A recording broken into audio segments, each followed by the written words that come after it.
ایک زمانے کا ذکر ہے، علی بابا نام کا ایک لکڑہارا ہوا کرتا تھا۔ وہ اپنی بیوی کے ساتھ غریبی میں زندگی گزار رہا تھا۔ وہ اپنا گدھا لے کر جنگل میں جایا کرتا تھا اور وہاں لکڑیاں کاٹتا تھا اور اسی سے اپنا گھر چلاتا تھا۔ ایک دن علی بابا لکڑیاں کاٹنے جنگل میں گیا، تبھی اس نے ایک عجیب سی آواز سنی۔ وہ آواز کچھ گھوڑوں کی تھی۔ علی بابا پہلے تو بہت ڈر گیا۔ اس نے سوچا لگتا ہے یہ چور ہیں۔ یہ سوچ کر وہ ایک پیڑ پر چڑھ گیا۔ تمام چور اسی پیڑ کے نیچے آ کر رکے۔ علی بابا نے چوروں کو گننا شروع کیا۔ وہ 40 چور تھے۔ انہوں نے کچھ بھاری سامان اٹھایا ہوا تھا۔ چوروں کا مالک ایک بڑے سے پتھر کے آگے گیا اور بولا، کھل جا سم سم۔ یہ کہتے ہی پتھر اپنی جگہ سے ہٹا اور راستہ بن گیا۔ اندر ایک گفا تھی۔ تمام چور اندر چلے گئے اور پتھر اپنی جگہ پر آ گیا۔ علی بابا بہت حیران ہوا۔ اسے یقین نہ آیا۔ کچھ دیر بعد دوبارہ پتھر سرکا اور تمام چور باہر آ گئے۔ چوروں کا مالک دوبارہ پتھر کے آگے آ کر بولا، بند ہو جا سم سم، اور اس کے بعد پتھر دوبارہ اپنی جگہ پر آ گیا اور اپنے گھوڑوں پر سوار ہو کر واپس چلے گئے۔ علی بابا جو کہ یہ سب کچھ دیکھ رہا تھا، وہ پیڑ سے نیچے آیا اور اس پتھر کے آگے آ کر بولا، کھل جا سم سم۔ تھوڑی دیر بعد پتھر جگہ سے ہٹا۔ علی بابا گفا کے اندر چلا گیا۔ وہ دیکھ کر حیران رہ گیا کہ وہ گفا سونے، چاندی، ہیرے جواہرات سے بھری پڑی ہے اور وہاں پر بہت سے سونے کے سکے ہیں۔ وہ حیران پریشان ادھر ادھر دیکھتا رہا۔ پھر اس نے بہت سارا سامان 3 بوروں میں بھرا اور گفا سے باہر آ گیا، اور پھر اس نے وہی الفاظ دہرائے جو چوروں کے مالک نے دہرائے تھے، بند ہو جا سم سم۔ تھوڑی دیر بعد ہی پتھر آگے آ گیا اور گفا بند ہو گئی۔ علی بابا اپنے گدھے پر وہ سامان لاد کر گھر آ گیا۔ علی بابا نے سارا ماجرا اپنی بیوی کو بتایا۔ علی بابا کی بیوی بہت حیران ہوئی اور اس سے پوچھا کہ وہ یہ سارا سونا کہاں سے لے کر آیا۔ علی بابا نے جب ساری داستان بتائی تو وہ بہت خوش ہوئی اور کہنے لگی، چلو سونے کے سکے گنتے ہیں۔ علی بابا نے کہا، نہیں، ہم ایک گڑھا کر کے یہ تمام سونے کے سکے اس گڑھے میں ڈال دیتے ہیں۔ علی بابا کی بیوی نے کہا، تم گڑھا کھودو، میں تمہارے بھائی قاسم سے ناپنے کا برتن لے کر آتی ہوں۔ یہ کہہ کر وہ علی بابا کے بھائی کے پاس چلی گئی۔ علی بابا کی بیوی قاسم کے پاس ناپنے کا برتن لینے گئی تو اسے دال میں کچھ کالا لگا۔ اس نے پوچھا، تمہیں وہ برتن کیوں چاہیے؟ علی بابا کی بیوی نے جھوٹ بولا۔ قاسم کو علی بابا کی بیوی پر یقین نہیں آیا تو اس نے برتن کے نیچے شہد لگا کر وہ برتن علی بابا کی بیوی کو دے دیا۔ علی بابا کی بیوی برتن گھر لے آئی اور دونوں نے اس برتن میں سونے کے سکے ناپے۔ پھر انہوں نے گھڑا کر کے وہ تمام سکے وہاں دفن کر دیے۔ علی بابا کی بیوی جب برتن واپس دینے گئی تو قاسم نے فوراً ہی برتن کو الٹا کر کے دیکھا تو وہاں پر سونے کے سکے چپکے ہوئے تھے۔ قاسم بہت حیران ہوا۔ اسے ساری رات نیند نہ آئی۔ صبح ہوتے ہی وہ علی بابا کے پاس گیا اور برتن کے نیچے لگے سونے کے سکے اسے دکھائے اور علی بابا سے کہا کہ تم تو سونا خرید نہیں سکتے، تو بتاؤ یہ سونے کے سکے کہاں سے آئے؟ علی بابا نے نہ چاہتے ہوئے بھی ساری داستان قاسم کو سنا دی۔ قاسم نے علی بابا سے کہا، اگر تم مجھے اس جگہ نہ لے کر گئے تو میں سب چوروں کو بتا دوں گا۔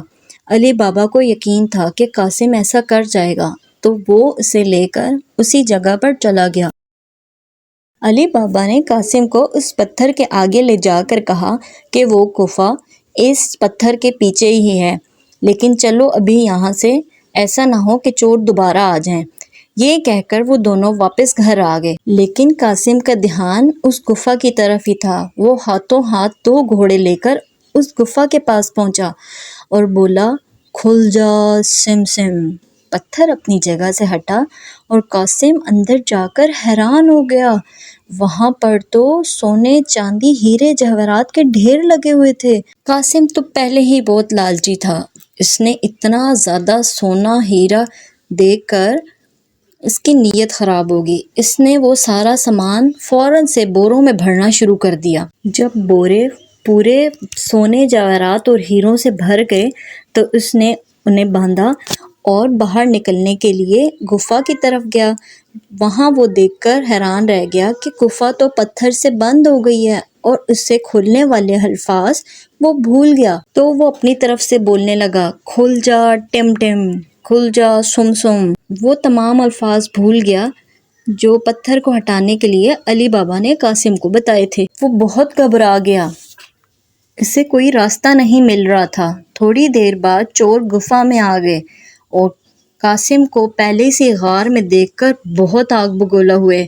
چوروں کے مالک نے چوروں کو حکم دیا کہ اسے مار ڈالو۔ تھوڑی دیر بعد قاسم کو مار کر وہ تمام چور اسے بند کر کے وہاں سے چلے گئے۔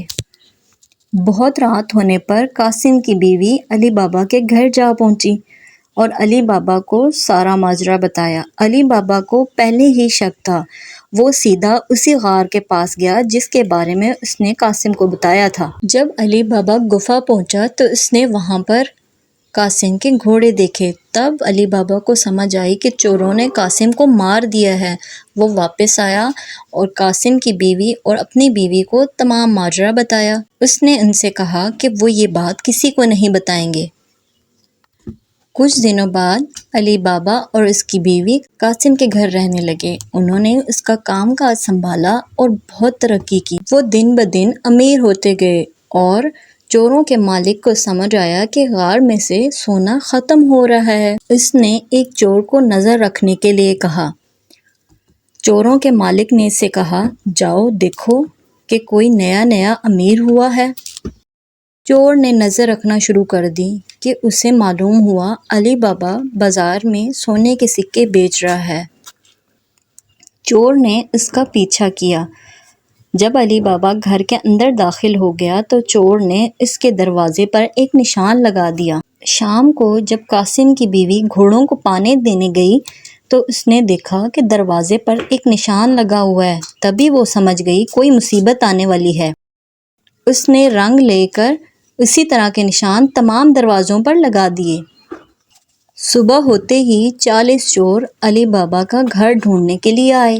انہوں نے تمام دروازوں پر وہ نشان دیکھے، ہار کر وہ واپس چلے گئے، لیکن چوروں کا مالک ضدی تھا۔ اس نے حلیہ بدل کر علی بابا کو ڈھونڈنا شروع کر دیا اور اس کا پیچھا کرتے ہوئے سیدھا اس کے گھر جا پہنچا۔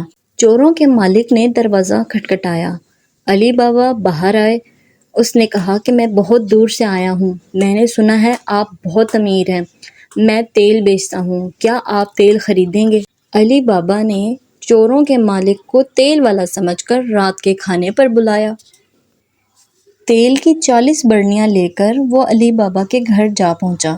علی بابا نے چوروں کے مالک کی خوب خاطرداری کی اور اسے رات رکنے کا کہا اور اس نے خوشی خوشی ہاں کر دی۔ جب وہ دونوں کھانا کھا رہے تھے تو قاسم کی بیوی تیل کی برنیاں دیکھنے گئی۔ اسے وہاں پر کچھ آواز سنائی دی۔ تب قاسم کی بیوی کو سمجھ آیا کہ اس میں تیل نہیں چور ہیں اور یہ یہاں پر کس مقصد کے لیے آئے ہیں۔ وہ کچن میں گئی اور تیل گرم کرنے لگی اور ہر ایک برنی میں گرم تیل ڈالا۔